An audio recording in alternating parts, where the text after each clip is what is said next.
น้องนางเบื้องนี้ไทยหูนี่เป็นเอียงอยู่น้องนางนี่ หุ่นยน เบิ่งสักวั ต์ยังได้สบายดีบ่ สงสัย โอ้ เอียงทางคนไทยเด้อ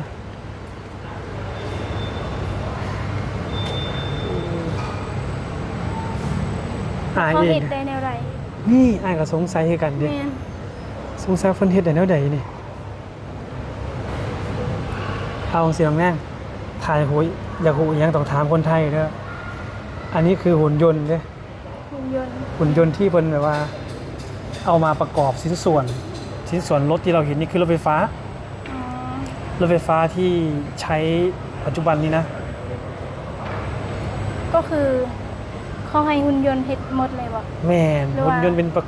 นเครื่องประกอบเพิ่นจะใส่คอมพิวเตอร์ในการสั่ง อืม สั่งงานเด้นี่เบิ่งใกล้ๆนั่งนี่เบิ่งใกล้ โหน่าทึ่งเนาะ ๆหน้าทึ่ง โมเมนต์น่าทึ่งมันทึ่งไปแล้ว น้องนางอย่าไปจับมือเพิ่นเด้อน้องนาเด้อ ห้ามจับ นี่โอ้เบิ่งใกล้ๆนี่โอ้อายก็เพิ่งเห็นนี่ เขาให้เบิ่งขั้นตอนการประกอบบ่นี่หรือว่าแนวใด แม่น้องเป็นการขั้นตอนการประกอบเป็นการยกชิ้นส่วน แต่ละชิ้นส่วนมาใส่ อันนี้แสดงให้เห็นถึงความอัจฉริยะด้วยเนาะความอัจฉริยะความเก่งของคนไทยไอ้บูว่าโอนยนต์นี่เพิ่นนำเข้าจากต่างประเทศบ่หรือว่าเพิ่นผลิตเองคนไทยผลิตเอง อืม นะน้องเบิ่งกำลังจับชิ้นส่วนโอ้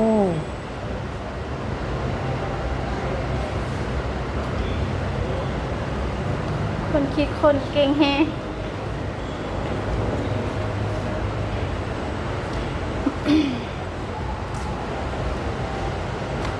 เคยแต่คนเนาะคนที่จับ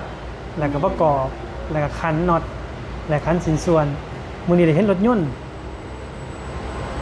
โอ้โห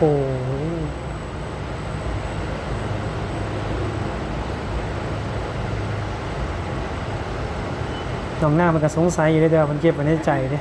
ได้เห็น อง หลายสิ่งหลายอย่างที่บ่เคยเห็น ปกติแล้วถ้าคนยังไม่เห็นเนาะจะตื่นเต้นแล้วก็จะใส่เสียงดังนะแต่ว่าน้องนั่งเบิ่งเลยเก็บไว้ในใจ เป็นเต้นอยู่ในใจ ตอนนี้อ้ายฮู้ว่าน้องนั่งเรียนภาษาไทยอยู่แม่นบ่ แม่น เรียนภาษาไทยในการศึกษาผู้ซอยพยาบาลเนาะ แม่น เพิ่นได้เรียนภาษาไทยก่อนจักปีเนาะ ให้เรียนมาจากปีบ่ บ่เพิ่นเฮาเข้ามาเนี่ยเฮาเตรียมภาษาไทยน่ะนะ เฮาบ่ได้เกียมเลยเฮาบ่ได้เกียมเป็นหยัง มาเขียนอยู่พี่ แม่นมาเรียนเริ่มใหม่หมดเลย ภาษาไทยยากบ่ ยาก ยาก ยาก กะ สำหรับน้องนี่คือยากแฮง ยาก แบบมันเขียนต้องแบบเขียนต้องให้แบบมันอยากคล้ายๆกัน อ๋อ โตไทยนะมีลายโตที่คือกัน อืมอันนี้บาบูเองก็แนะนำน้องไปก่อนเนาะเพราะว่าคลิปก่อนแนะนำไปเสียงน้องอาจจะเบาเนาะคือนี่น้องนั่งทีมาจากสปปลาว แม่น แขวงชัยบุรีบ่เนาะ บ่แก้ว แขวงบ่อแก่น้องนั่งเลยทุนมาเรียนโถซอยพยาบาล แม่นแล้ว เนาะอยู่ที่โรงพยาบาลกล้วยน้ำไทย แม่น นะทุนจากประเทศไทยเนาะ แม่น นะพาสปอร์ตน้องที่น้องมาเรียนเนี่ยต่างกับพาสปอร์ตท่องเที่ยวจังได แบบมาเฮียนนี้มันใส่แบบเขาว่า เป็นปีเลยบอกไปกลับไปปั๊มเพื่อหนึง ปีหนึงจะกลับไปปั๊มเทื่อนึง แม่น บ่มันต่างจากพาสปอร์ตท่องเที่ยวทั่วไป2เดือนหรือเดือนหนึงไปปั๊มเนาะ แม่น แต่ของน้องอาจจะอยู่ยาวๆเป็นปี แม่น เพราะว่าอาจจะเป็นพาสปอร์ตวีซ่าในการมาเรียน แม่นแล้ว อ่า เขาใส่วีซ่ามา แบบวีซ่ากับพาสปอร์ตเขาสิปั๊มเพื่อเดียวกันเลย อันนี้คือน้องนางชื่อจริงชื่อ พรแก้ว พรแก้วจากแขวงบ่อแก้วนะฮะ แม่ ขามมาทางสองทางใดขามชายแดนมา ตอนมานี่ข้ามทางน้องค่าย ขามทางน้องค่าย แมนเพราะว่าลงไปเอาวีซ่าอยู่เวียง อ๋อ ก็เลยได้ไปข้ามทางคุณ วินาทีแรกที่ขามมาฟังไทยดีใจบ่ ดีใจแล้วก็ตื่นเต้นแบบยังบ่ฮู้แบบบอลใดแม่นบอลใดอะนะ อ๋อ มาครั้งแรก มา ก็ได้ แรกใน แต่ ชีวิต แมนก็ได้แต่ถามคนแถวนั้นว่าไปกรุงเทพจะ รถคิวรถใดลงไปกรุงเทพเลย อ๋อน้องมาเองบ่ แม่น เอาแล้วคือมาถึงหมองเรียนนะ หูบอลแบบเขาไปตามที่เขาบอก อืม เขาบอกให้ขึ้นคิวรถนี้ลงคิวรถนี้ก็เลยไปตามนั้นเขาสีแนะนำวิธีการเดินทาง อายเขาเนี่ยถามเดินมาเนี่ยจักเดือนแล้ว 2 อาทิตย์ 2 อาทิตย์ แม่น ได้ไปไซเน่แล้ว ยังบ่ได้ไปใส่ อ๋อ มื้อนี้ก็ได้มาเที่ยวน้ำไอโบนี่แหละ ตอนที่เดินทางมาหม่องเรียนเนาะโรงพยาบาลเนาะ แม่น คนนี้หม่องให้พักเป็นบ่ แม่นแล้วเพิ่นมีสิมีหอพัก การ ให้อยู่ การใช้ชีวิตยุ่งยากบ่ ก็บ่ยุ่งยากแต่มันสิมีระเบียบหลายหน่อยหนึง อ๋อ มันสิอยู่เป็นระเบียบที่เขาวางไว้แม่น ประเทศไทยเป็นจังไดในสายตาน้อง เจริญแล้วก็พัฒนาหลายแห่งหลายจากบ้านเฮาแบบก้าวกระโดดเลย โอ้ดีใจบ่เนี่ยมาเมืองเจริญนี่ ดีใจ นี่เห็นนี่คืออีหยังนะ มาเห็นแบบนี้แห่งตื่นตาตื่นใจอยากแบบไปเที่ยวรอบประเทศนี้เลย โอ้ ไปทั่วแม่น ปกติอยู่บ้านได้ไปเที่ยวอยู่บ่ ส่วนน้อย ส่วนน้อย แม่น แต่ที่นี่น้องมาจากคุณเนาะ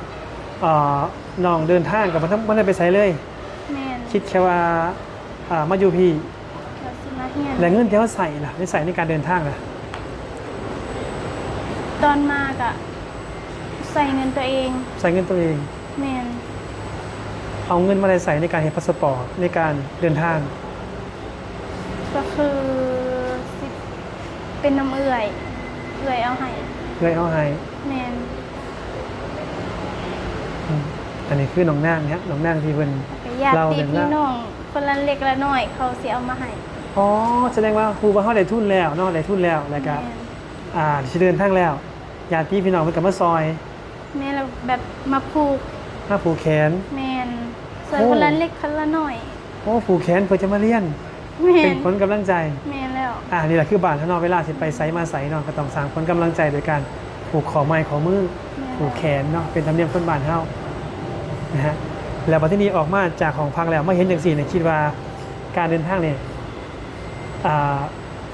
เอาสิอายถามก่อนเนาะเพราะว่าอยู่บ้านเฮาเนาะถ้าไปไสมาไสจะมีตำรวจมาถามเนาะ แม่น มีตำรวจมาถามคนแปลกหน้าแต่มาเมืองไทยแล้วน้องเห็นตำรวจมาถามน้องบ่ บ่ บ่มี บ่มีเลย ไปไสก็ได้ แม่น เดี๋ยววันนี้อาจจะพาน้องไปพิสูจน์ว่าประเทศไทยเจริญขนาดใดแล้วที่นี่มีหมู่น้องเราเนาะเราสมัยฟังว่าน้องบ่เชื่อว่าใต้ดิน ประเทศไทยจะมีรถแล่นใด แม่น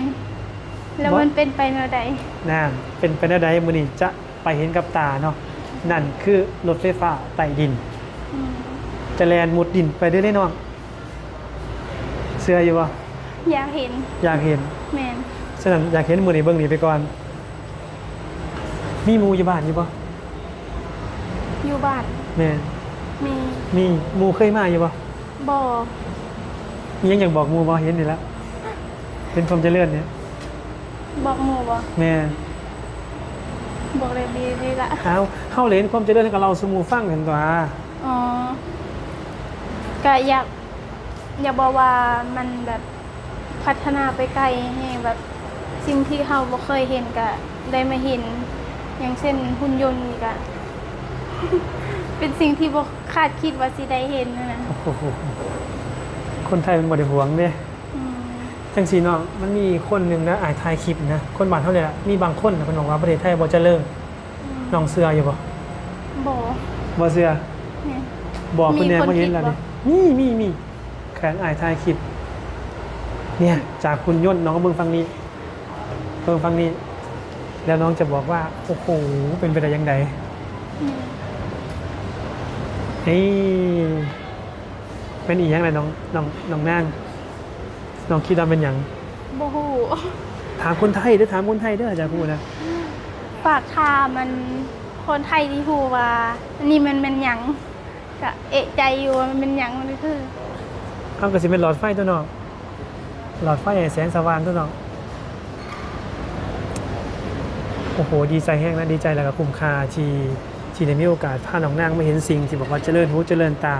ในสายตาน้องหน้า ดีใจ นะฮะน้องหน้านะฮะที่บนเนตหน้าเนาะเห็ดไฮเห็ดหน้า ไปแต่ป่าไปแต่สวนนะฮะ